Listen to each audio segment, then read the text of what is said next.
So I think it's about 10 seconds. We'll be ready. Oh, it says live on there right now. I don't know what it still has a little bar going like it has to think, but it has it live on there. So Okay. okay. So anytime. Okay. Well, welcome to our Spirited History series. I'm your host, Leanne Ball, and today's subject is historic Swift Creek Mill, America's oldest mill. With each of these Zoom classes, I always like to tell you a little bit about myself, especially if this is your first time here. My name again is Leanne Ball. I'm a historian and radio host of Spirited History, heard live every Friday night at 8 p.m. Eastern Standard Time on the ParaX Radio Network. I highlight historic sites with that spirited past. So yes, we do share legends and ghostly tales that are associated with the locations that we highlight.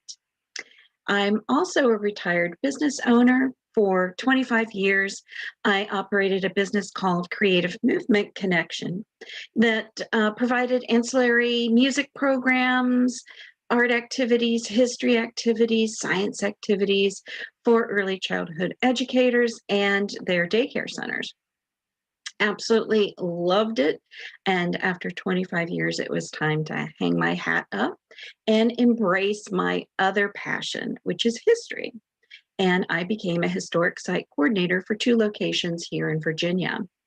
Currently, I've expanded my Spirited History radio program to include educational programs such as today, events, classes, and also I consult. So right now I'm working in researching 2 large-scale plantations here in Virginia to document and learn more about their enslaved history. I'm very excited for this type of timely project. And in the fall, one of my projects that's basically taken about a year now is the installation of a historic marker for a site called Kipax here in Hopewell, Virginia, which was the site of a Native American trading area that extended up the East Coast and is reported to be the burial grounds for Pocahontas's son and granddaughter. So I'm very excited that's going to happen in the fall. So let's dig into our theme today, which is the historic Swift Creek Mill, America's oldest mill. Records indicate that Swift Creek Mill was in existence as early as 1663. It's believed to be the oldest grist mill in the United States. Who built this mill? Well, it's Henry Randolph I. The Randolph family is a prominent Virginia political family whose members contributed to the politics of colonial Virginia and Virginia after it gained statehood. They are descended from the Randolphs of Morton Morrell in Warwickshire, England. The first Randolph to come to America was Henry Randolph in 1643. His nephew William Randolph later came to Virginia as an orphan in 1669.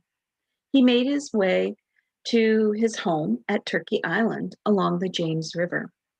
Because of their numerous progeny, William Randolph and his wife, Mary Isham Randolph, have been referred to as, the Adam and Eve of Virginia. The Randolph family was the wealthiest and most powerful family in 18th century Virginia. Henry Randolph I was born in Little Houghton, Northamptonshire, England in 1623, and he moved to Virginia about 1642. Henry is the half-brother of the poet Thomas Randolph and uncle to William Randolph of Turkey Island. His first office was clerk of Henrico County, which he accepted in 1643 and held until 1669. He became the clerk of the House of Burgesses in 1660 and held the office until his death. In 1665, he acquired the title to a large tract of land in Bermuda Hundred on Swift Creek, where he erected a mill, and it was called Mr. Randolph's Mill. He married Elizabeth Brookings in Henrico, Virginia on October 12th, 1652, and they had 2 children together. Henry the Second was born in 1654, and William was born in 1658. His wife Elizabeth passed away in 1660 at the age of 28. They had only been married 8 years, but had the 2 children, Henry and William. He then married Judith Soane of Virginia on December 12th, 1661, and they had 3 children, another Henry, a Judith, and a Martha Randolph. Now, Judith was the great-grandmother of Thomas Jefferson. So we have a lot of 6 degrees Virginia going on here, where many of these first families are tied together. In 1669, he made a visit to England, but soon returned to Virginia and again resumed his colonial duties. He died while in office in 1673. He had an extensive library, which he probably brought from England to the new country. In an inventory of his son's estate, it was found that he had over 200 volumes here in his library. Rowlett's Mill. An heir of Henry Randolph I was William Bland Randolph, and the mill was deeded to William Rowlett from William Bland Randolph in 1805, and it became known as Rowlett's Mill. So from the 1600s up until that 1805, it remained in the Randolph family. Now we have Rowlett's Mill. And you can see here where the hopper is located above. That's where the grain goes in and is shaken down into where these 2 millstones are in this wooden structure, and they grind together and separate the grain. Swift Creek, by 1852, the Rowlett heirs conveyed the mill to Swift Creek Manufacturing Company, which was composed of Joseph Bragg of Petersburg and Thomas Friend. They're going to be manufacturing cotton, wool, hemp, flax, while they continue to mill grain. In 1854, they were given permission to also sell water to the local counties because it's located on a water source. During the Civil War, this was a prominent area for battle. If you control the water, you control supplies and troops. On May 9th and 10th of 1864, the Battle of Swift Creek was fought around the mill when Union General Benjamin F. Butler's Army of the James attempted to cross the Swift Creek. And I use the word attempted because it didn't happen. Then, following the Civil War, the property was known as Schmidt's Distillery, and they made corn whiskey. So this particular mill has seen manufacturing of products. Now we have a distillery with alcohol, selling water, and of course, grain. So it's really providing a lot of products to the local community. Now, with that much manufacturing that's going on, of course, there's going to be deaths and injury. February 4th, 1866, a tremendous explosion took place at the Swift Creek Mill Manufacturing Company. 4 persons were killed and 13 were wounded. Damage to the building was estimated to about $1,000 and to the machinery, $4,000. That's extensive damage back then. I mean, think 1866, $4,000 was a fortune. And a lot of the people that worked the mill were either women or small children. Property changed hands several times, and it was still being operated as a grist mill. In 1829, the mill became known as Swift Creek Mill. The grist mill continued operation until about 1856, No, excuse me, 1956. I was going, wait a minute, 1956. Then the Swift Creek Yarn Mill was added to the site. So we have an additional building being added in for the manufacturing of yarn. And they were producing about 1 million pounds of raw yarn in this manufacturing company, and that's about $250,000. That's about, I guess, half the yarn being milled that was sold to South American markets. So that's a lot of yarn coming out of this one little mill. By July 1st, 1916, only 2 mills were in operation in the area. The Pocahontas Mills of Virginia Consolidated Milling Company, which would make drills, ducks, and sheeting, and the Swift Creek Mills of Chesterfield Manufacturing Company, which manufactured, at this point, 1916, they were now doing cotton hosiery yarns exclusively. So we have our nylons coming into play. So how did this mill end up becoming what is now known as Swift Creek Mill Theater? Well, the mill was purchased in August of 1965 by Warmer J. Callahan Jr. and Dr. Lewis Rubin, both natives of Virginia, with the idea of converting the 305-year-old building into a dinner theater.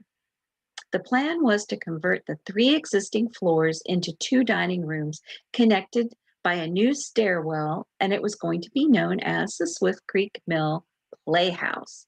The Playhouse opened on December 2nd, 1965, with the Broadway musical Carnival.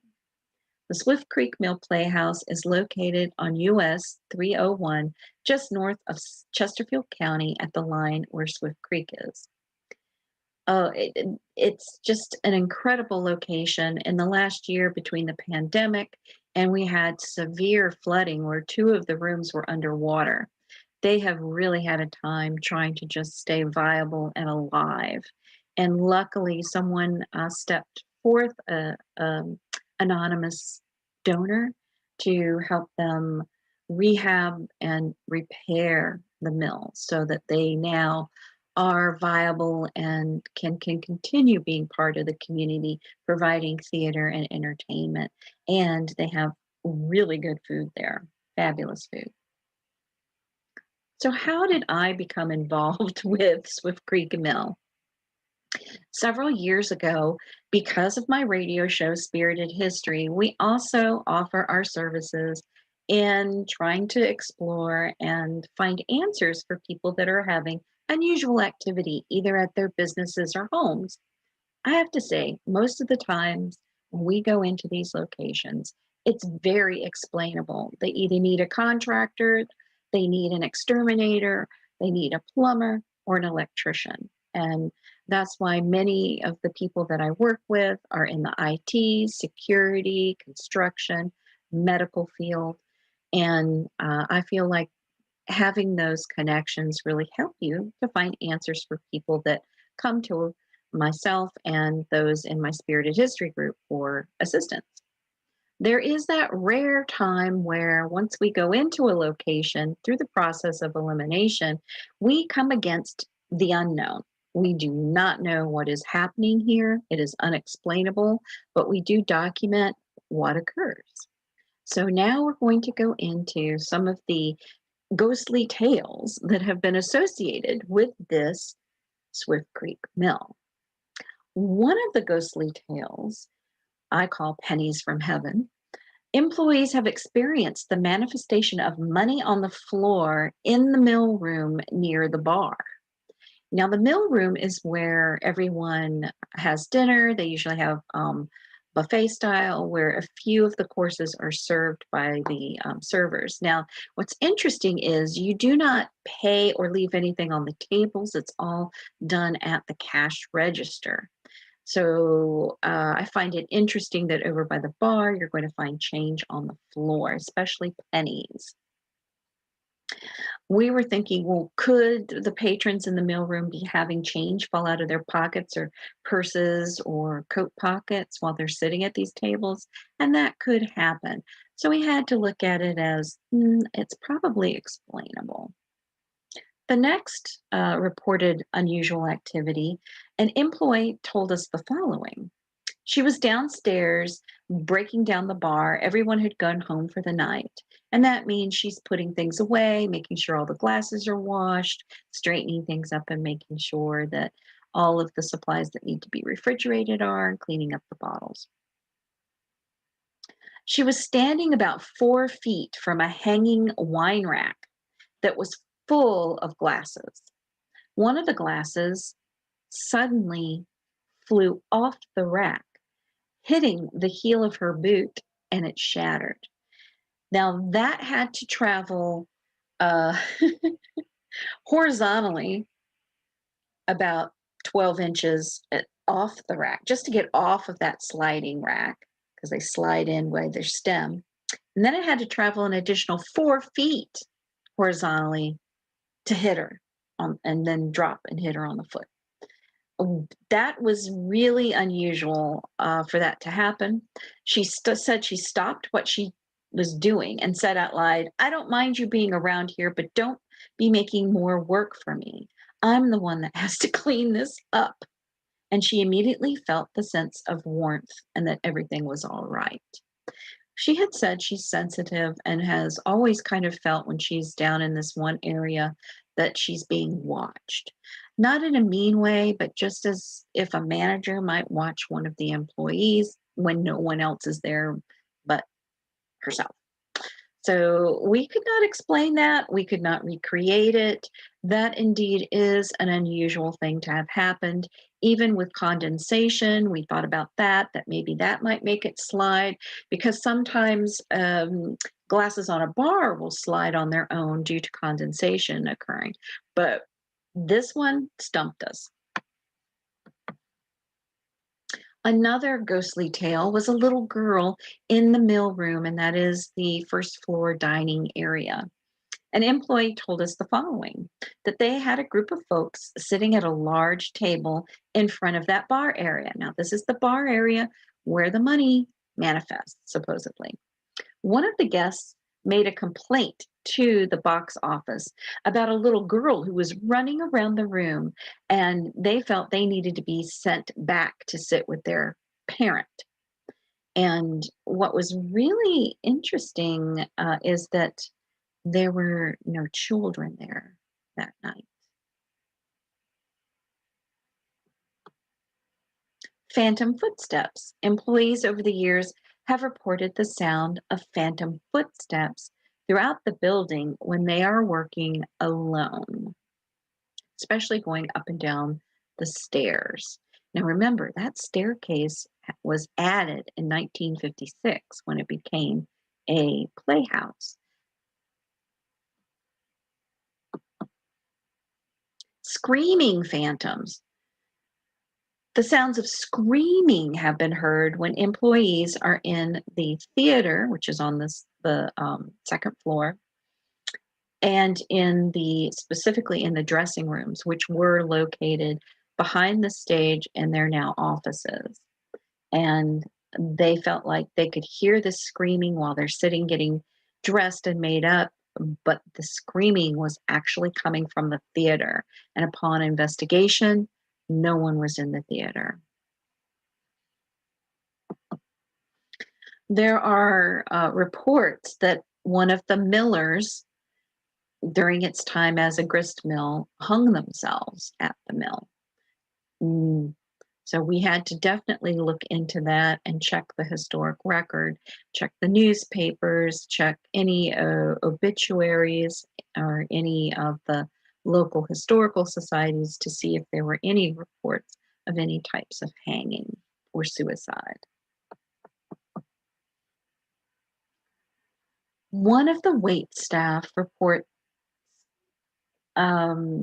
working there at the mill. She'd been there for about 2 weeks, and she was asked to meet a new employee, a young girl, at about 2 p.m. in the afternoon. Well, that employee went down to the granite room that's in the basement, and that's another dining room. And they were standing over near where the dumbwaiter is, there's like a little alcove area near the stairs. And they were waiting there for the young girl to arrive. Out of the corner of her eye, she saw a very young girl walk past her and up the stairs. And the employee said, "I'm here, I'm here, I'm here, I'm right here." But this young girl, did not respond to her. So she followed the young girl, thinking she was, probably looking for her, hey, she just missed her. Once the employee got up the steps and looked in the meal room, the dining room on the first floor, no one was there. She went next door and told them that the little girl had come downstairs, but that she never stopped, and she knew she had to have heard her calling out. There's no way she could have missed her.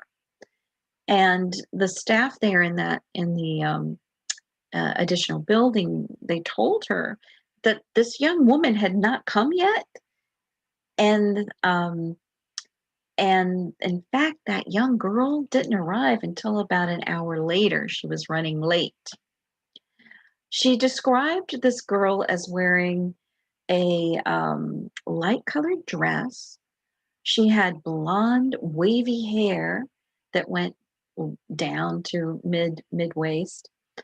The employee said she couldn't see the bottom of her dress due to a glass partition in that granite room. She was only able to see her from the waist up. And the young girl, she said, looked to be about 14 or 15 years of age. She looked solid and real, but she never made eye contact, and she never acknowledged the woman calling out to her. She feels this spirit was not an employee, but maybe one of the family members of an owner or coworker that was at the mill. She said, she also added this, which was kind of funny. She said, "Oh, if I had thought that girl was a spirit, I would never have embarrassed myself by going next door to the office staff management area and tell them, what had happened, because she's still considered a new employee and she didn't want to come off, with them thinking she's strange or she's seeing things." But she did see a solid form of the upper torso portion of a young girl. And as she was describing the dress, it was one that would probably be at the turn of the century type style with the sleeves. The brooding man. The same employee has felt a presence of this brooding man. She's never seen him, and she sensed that he feels sort of wronged or unhappy. 3 employees have actually described feeling this in the same areas. They get shivers whenever they're in there. They'll get goosebumps, and they thought that it was definitely male, which I found interesting. It was 3 separate employees.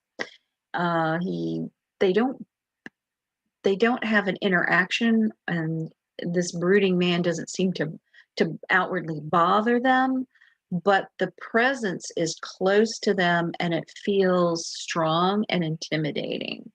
Um, they were getting sort of a management type personality from it. Now, when we interviewed each of the staff members, we did it individually so that they could not coordinate their answers. Well, I have to tell you this, that our investigators did encounter this brooding man. I'll tell you more about him in a little bit. So when we came in, I brought several people with me in our group, which is myself, my husband Clark, who's our resident skeptic and IT guru, our psychic mediums, David and Trudy Brown, Yvette and Bernadette are historic researchers and dowsers. Tatiana and Yvonne are empaths and dowsers.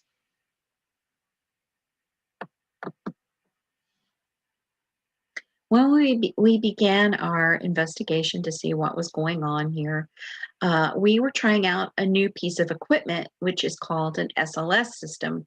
And this stands for Structured Light Sensor Camera System.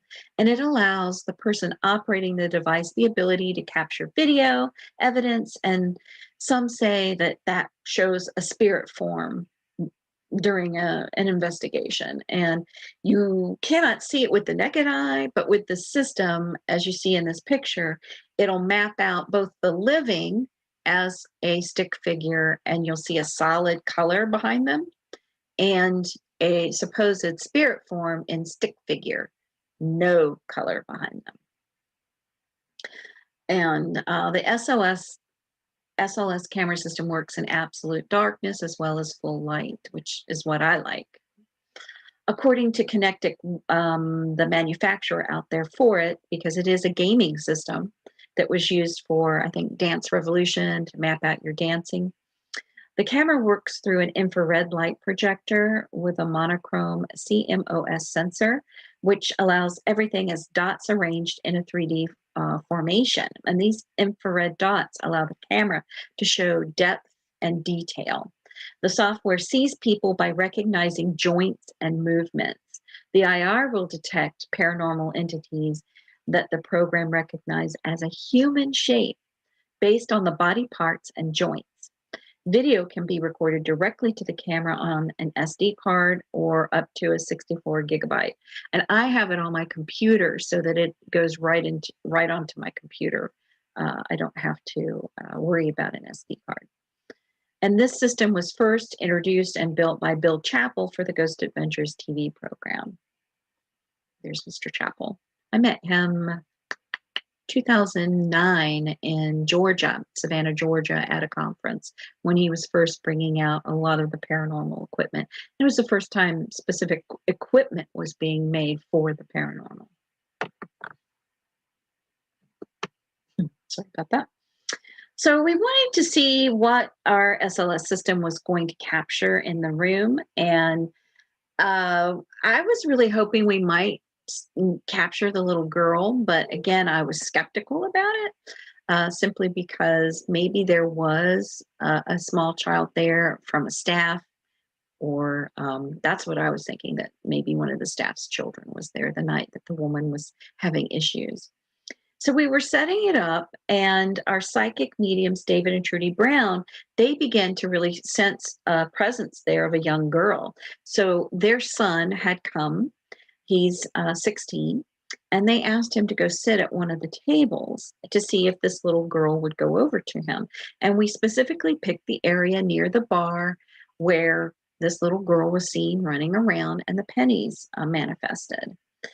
And at first, you're going to see in this video clip that we noticed that our psychic medium, Trudy, her body is actually vibrating in this system. She's not shaking, but it's picking up her energy, the infrared, and it's actually vibrating. She wasn't surprised about this because she said, well, I did ask my husband's mother, who was a well-known psychic, to come and assist her during the investigation, to come be with her. And she felt like this was the two of their energies together. So in this video clip, you're going to see the portion where we notice her energy signature vibrates. She was the only one that occurred throughout the entire night, and we've been using this since this investigation which was in June, about a year and a half ago. So we haven't had any other person react that way to the sensor. And then at the end, you're going to see what we think is our little girl going from the 16-year-old David over to the table where there's no one sitting, and then going back. So you're going to see her going back and forth, just the stick figure. So the first portion will be Trudy's energy signature, and you'll hear me talking, and then you'll see the little girl. Trudy's at the disco. No, it's not me. I mean, it's me, but it's not me. There's something else there Yeah, his too. mom is on me right now. Oh. This.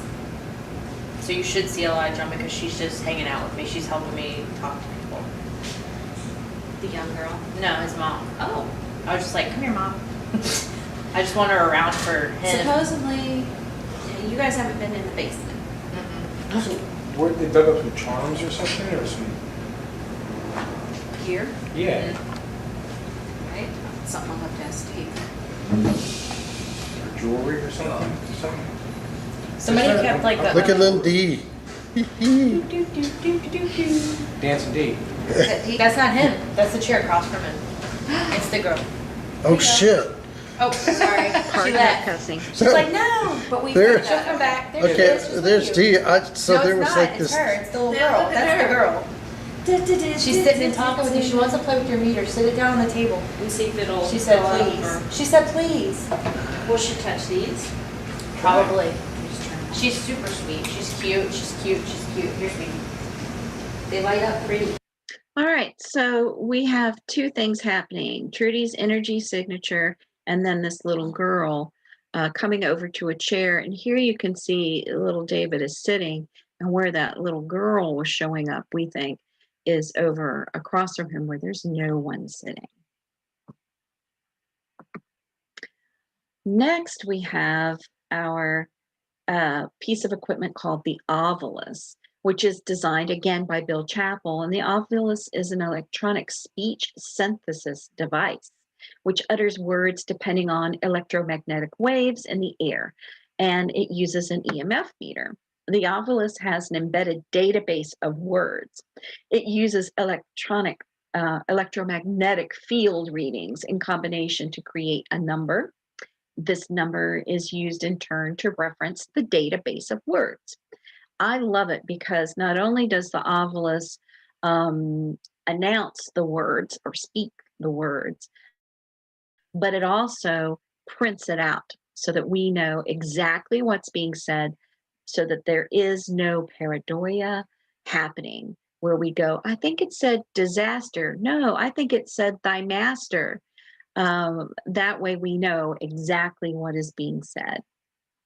And during our SLS and audio session where we were recording and this is in the mill room where the little girl was seen near the bar where people eat, this Ovilus responded at the same time as the little girl was manifesting over there and being mapped out by our SLS system. We received the word mama, which we found interesting because we were talking to the little girl and asking her if she needed help and if we could help her in any way, and she said the word mama.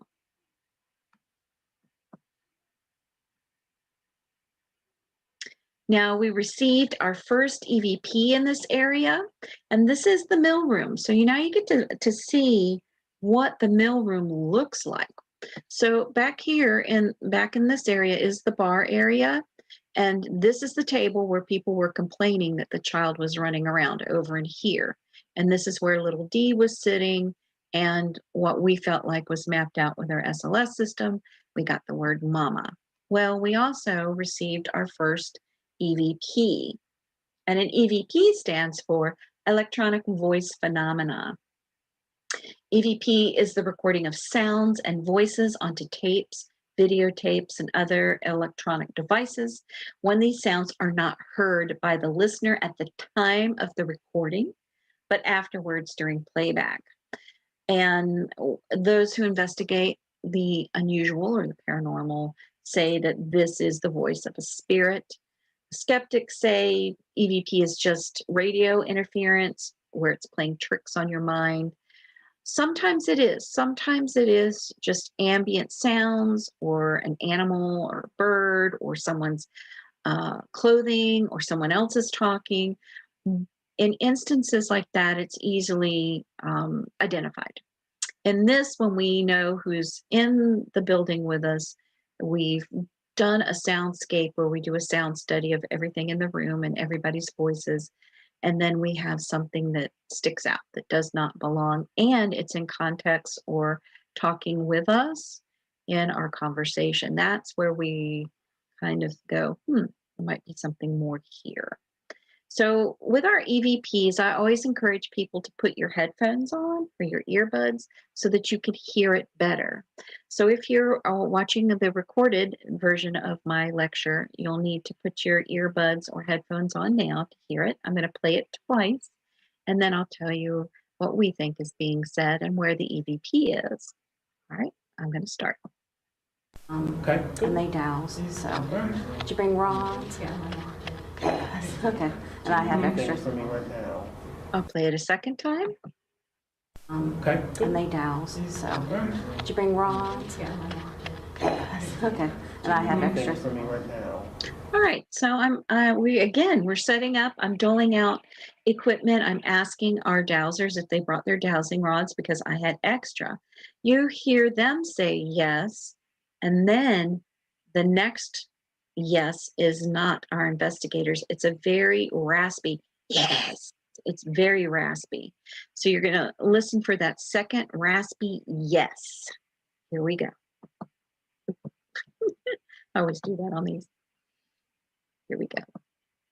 Okay. And they douse. So, did you bring rods? Yeah. Okay. And I have extras. For me right now. So there's that second raspy yes. That is not any of us. Okay. Our next EVPs, again, while we're setting up, and I'll play it twice. Our first one here. Oh, yeah, definitely. I would say, And again. oh, yeah, definitely. I would say, All right. So what's interesting about this is whenever there's a child, I have found that there's usually a loud clap. Okay. I don't know if that is a pocket of something collapsing once the connection has been made or before the connection is made. But we have a lot of documentation with our electronic voice phenomena with that happening. You're going to hear our investigators talk at the beginning, and then you hear a very clipped, quick response together of, please stop. It's very quick, please stop. And then the clap. So it's before the clap. Play it again. oh, yeah, definitely. I would say, All right, and one more time, the please stop. oh, yeah, definitely. I would say, All right. Then the next one, again, is interactive with us. Here we go. Same voice. Again, oh, yeah, definitely. that was the please stop. And now this one. Okay, play it again. We think it's saying, oh yeah.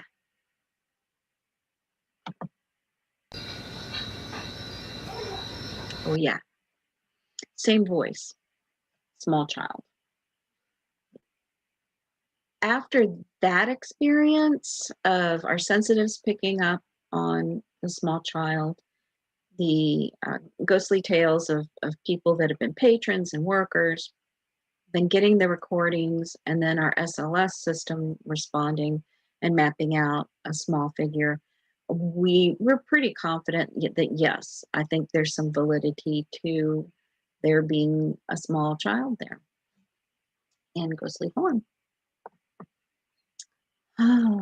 Our psychic mediums reading in an area in the mill room are first our two empaths, a mother-daughter, Tatiana and Yvonne, and Trudy, our psychic medium, all had their hair raised in one area where they received goosebumps. And this was the area, unbeknownst to them, because we don't front load. I'm the only one that knows the complete history of the location, and occasionally our two researchers will do a little bit before they come in, but I specifically try not to give our psychics and our empaths any information. In fact, they don't find out till an hour before or on our way where the location's going to be. All they know is from this time to this time on this date, we're going to be going to a site. And they all had the goosebumps raised in this area where people have reported that a miller was hung. I found that interesting. We did not find any documentation of a suicide or a hanging reported at the mill, in any of the Rowlett's mill, Randolph mill, any of the manufacturing. But like I said, during that explosion, there were 4 people that died. Our psychic mediums, they picked up on these spirits at the site.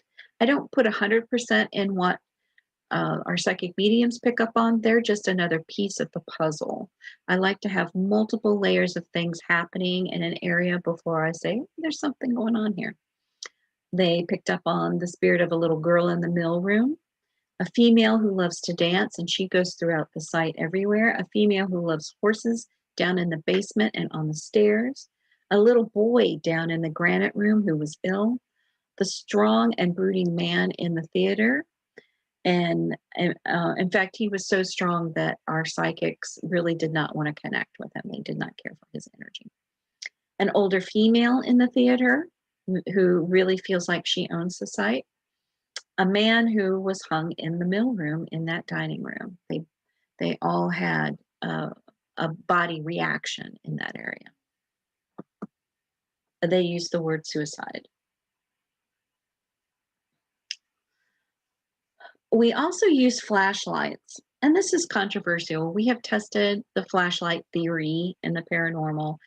Our skeptic, my husband, and myself really thought maybe the connections on these flashlights are heating and expanding and contracting, getting hot, getting cold, and causing the flashlights to go off and on, or let's time it to see if it's just always strobing at a certain time, like every 10 seconds. But what we found is that on our questions, it's pretty much on and then off. And it's not timed, so it's intermittent. It can be very strong. And it's very interesting. Sometimes we'll have it happen with an EVP as well, and one of our instruments lights up. So I can't completely say that the flashlight theory is bunk, because we've had it work in some instances. So I'm just going to play some of our video here to show you our flashlight session down in the granite room with our psychic medium David and his wife Trudy, with myself and my husband. And we feel that Henry I with Rowlett, with the Randolph Mill, is speaking in this session because of the questions and the responses.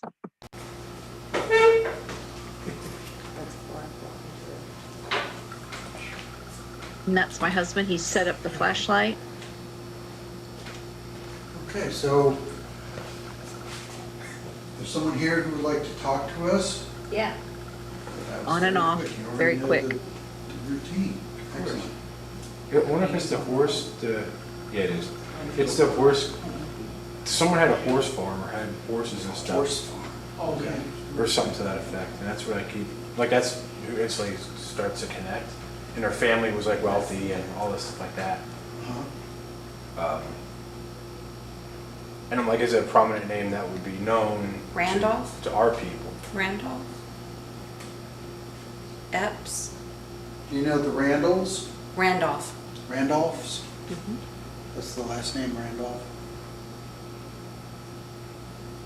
Were they the, Henry Randolph? was that the farm owner? That was the original owner of the land here. Yes. Can you do that again if it's a yes for the original owners? It did. They did it twice? Well, it did, yeah, it Well, just who- did a bright flash, but Okay. just an instantaneous. So who is it? The land was all split up, I guess? And a land grant, but Henry Randolph the First, Okay. thank you, was the original owner and built the mill and ran it. And then it was sold. Thank you. You can step away, please. Thank you. All right. And what was beginning to happen is as that connection with our psychic mediums grew stronger, Trudy seemed to be the one who could reset the flashlight, which was interesting. We found that very interesting. We had responses that it was Henry I. We had responses about illness, that Trudy is the trigger to stop and start the flashlight.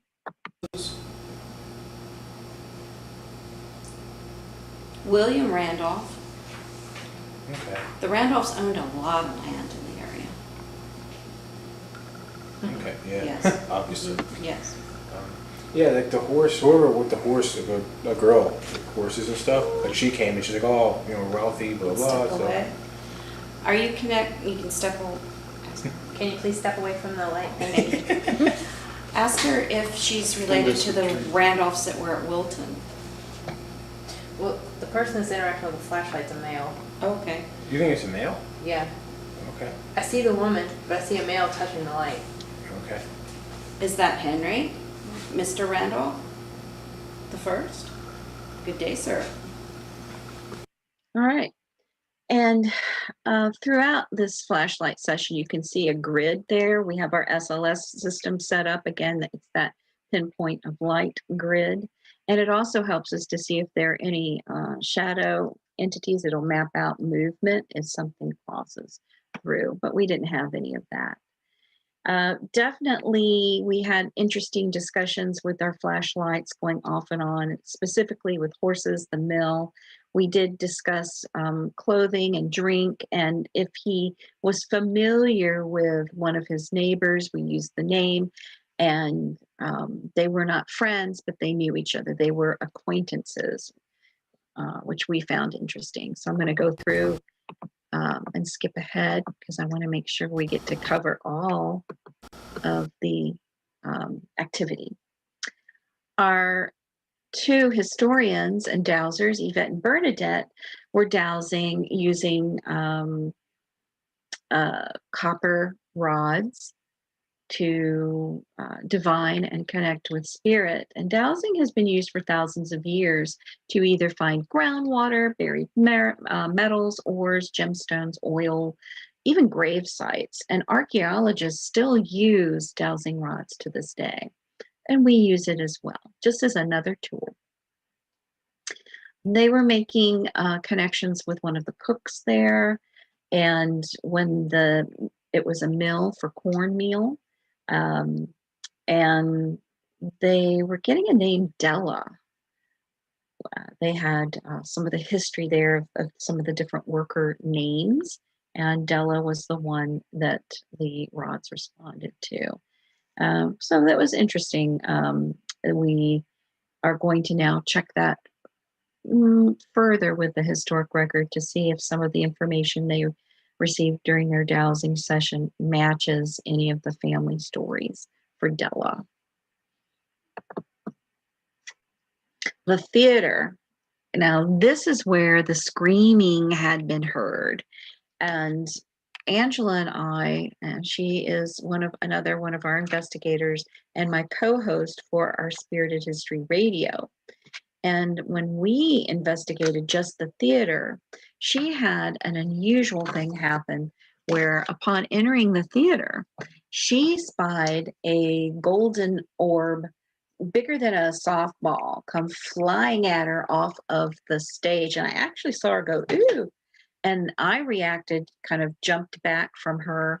And when I did that, as soon as my head bounced back and I looked at the stage, I saw this black kind of, I can only describe it as oily looking thing, kind of drip off this apron of the stage and disappear.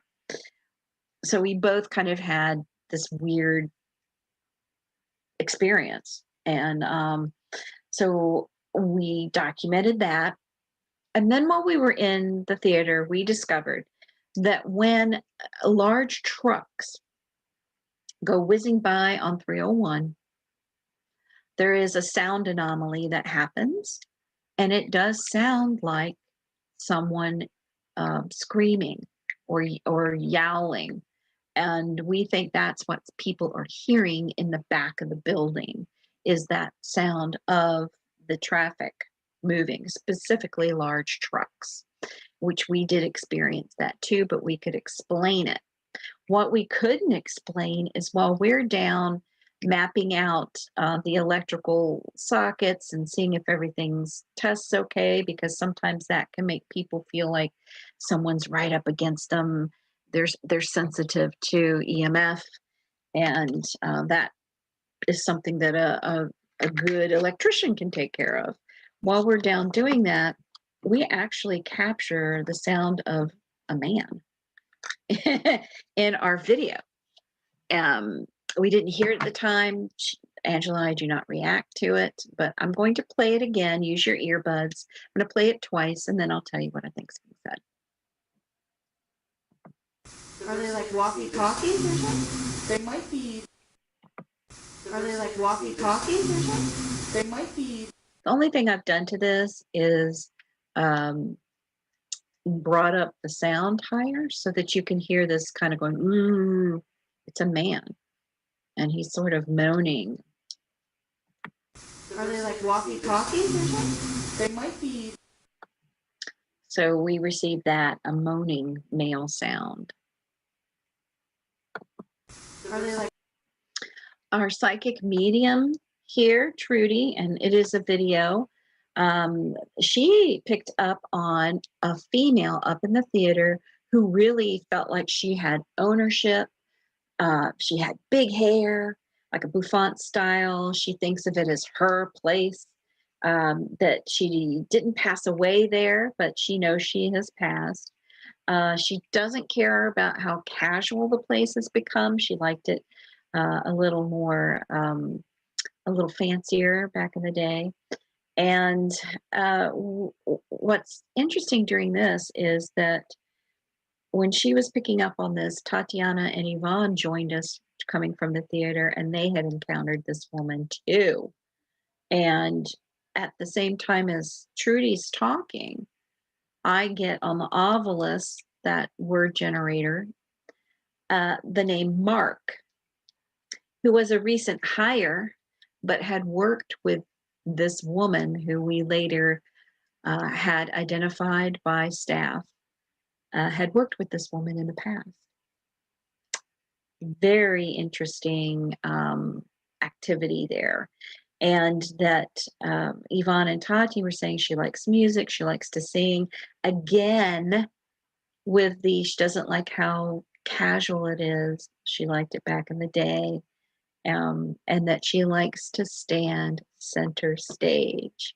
And it was interesting when we were giving our presentation to the staff, the board members who knew who this woman was absolutely almost jumped out of their seats because the description fit this woman to a T. Our brooding man, psychic medium David and Trudy Brown picked up on this man, that he's unhappy. So did Tatiana and Yvonne. They described feeling like they felt like he was on the other side of the curtain on the stage. Tatiana said she really got creeped out because she thought if she opened the curtain, she was going to see a face there. And that's when they decided to leave the theater and come down and join myself and Trudy and tell, about the woman that they had encountered as well as the man. We found out from staff that there was one particular manager who has passed that really was serious about his job and meticulous, making sure everything was taken care of. And he was very protective of the theater and the stage, and they feel like that this is the man. Tatiana had an unusual experience where she actually saw a full body apparition solid enough to feel like there was an intruder in the building. On one side is the mill room, and then you walk into this hallway. You can go take an elevator or go use the stairway to the theater, and the bathroom is at that door that you see there. So she needs to use the facility. And so she makes her way to the bathroom here. And as she gets to the door, she opens the door.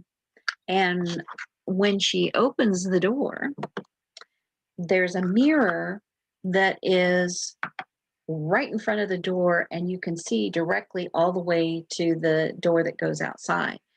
And she sees in the mirror, looking back at her, she actually locks eyes, a man, a black man standing by the door. And it really throws her because she knows we're the only ones in the building, and it's locked up and there shouldn't be anybody else in the building. So she quickly turns around and there's no one there. We checked the building, there's nobody but our investigators there, and it really threw her because she said that he looked just like you and I, just as solid as can be.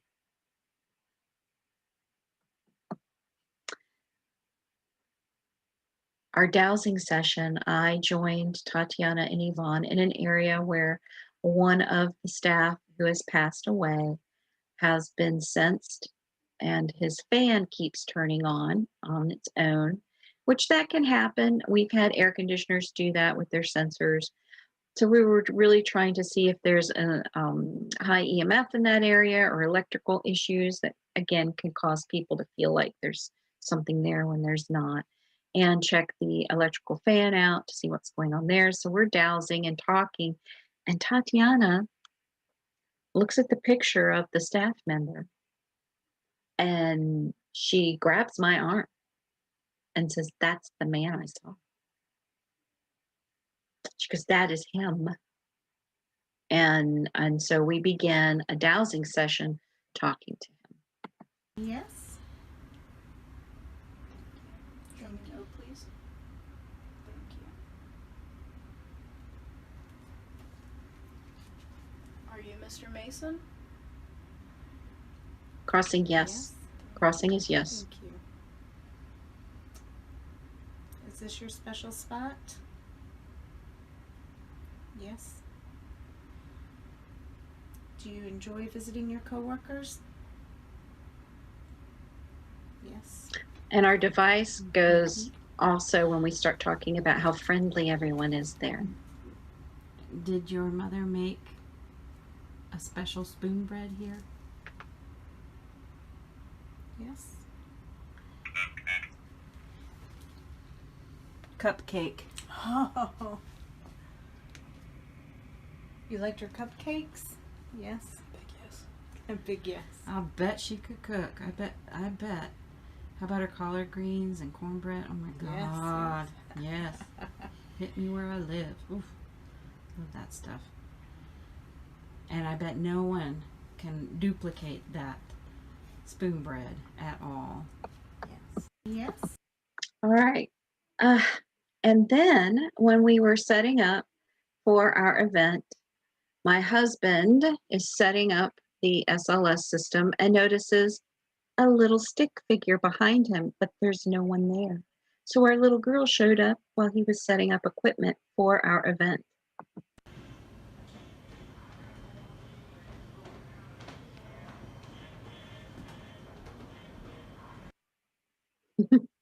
So she showed up again.